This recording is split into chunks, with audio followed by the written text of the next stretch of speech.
ইরানকে নিয়ে যুক্তরাষ্ট্রের সবচেয়ে বড় ভুলটা কোথায়? শুধু সামরিক শক্তির হিসেবেই নাকি পুরো কৌশলেই? ইরানকে ছোট ভেবেই কি বিপাকে যুক্তরাষ্ট্র?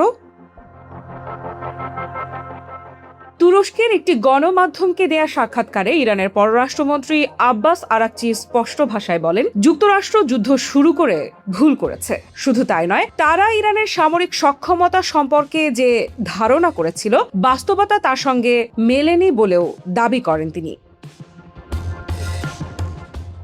আরাকচির ভাষায়, ইরান কখনোই যুক্তরাষ্ট্রের হুমকিতে ভয় পায়নি। আমরা ভেনেজুয়েলা নই। এই মন্তব্যের মাধ্যমে তিনি বোঝাতে চেয়েছেন সামরিক কিংবা রাজনৈতিক চাপ দিয়ে তেহরানকে পিছু হটানো সম্ভব নয়।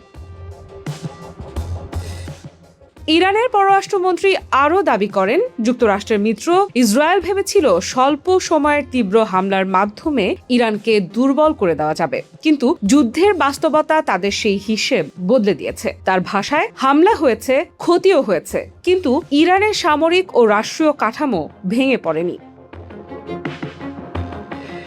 তবে এখানেই শেষ নয়। আরাকচি একটি গুরুত্বপূর্ণ অভিযোগও তুলেছেন। তার দাবি, ইসরায়েলের হামলার পেছনে ইরানের ভেতর থেকে তথ্য ফাঁসের ভূমিকা ছিল। নিরাপত্তা ব্যবস্থার কিছু দুর্বলতা কাজে লাগিয়েই সংবেদনশীল স্থাপনা ও গুরুত্বপূর্ণ ব্যক্তিদের অবস্থান সম্পর্কে তথ্য সংগ্রহ করা হয়েছে বলে অভিযোগ করেন তিনি।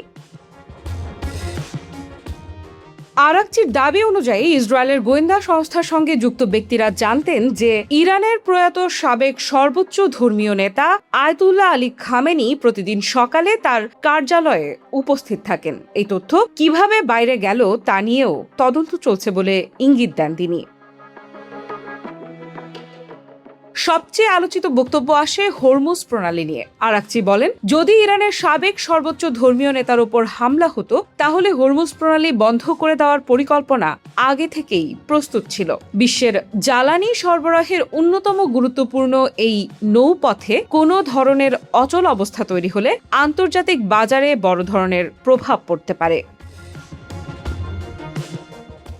একই সাক্ষাৎকারে তিনি যুদ্ধবিরতির বিষয়েও কথা বলেন। আরাকচি জানান, যুক্তরাষ্ট্রের সঙ্গে যে প্রাথমিক যুদ্ধবিরতি হয়েছিল তা ইরানের সুপ্রিম ন্যাশনাল সিকিউরিটি কাউন্সিলের অনুমোদন নিয়েই কার্যকর করা হয়। তার ভাষায়, আলোচনায় অংশ নেওয়ার উদ্দেশ্য ছিল কূটনৈতিক পথ কতটা কার্যকর হতে পারে তা যাচাই করা। ভবিষ্যতে আবার আলোচনা শুরু হবে কিনা সে বিষয়েও ইরানের নীতি নির্ধারণী পর্যায়ে দীর্ঘ আলোচনা হয়েছে বলে জানান তিনি।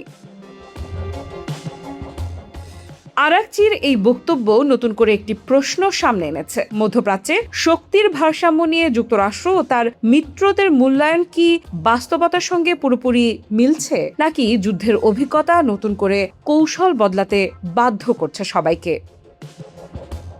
আফ্রিদা ইফরা, নিউজ 24।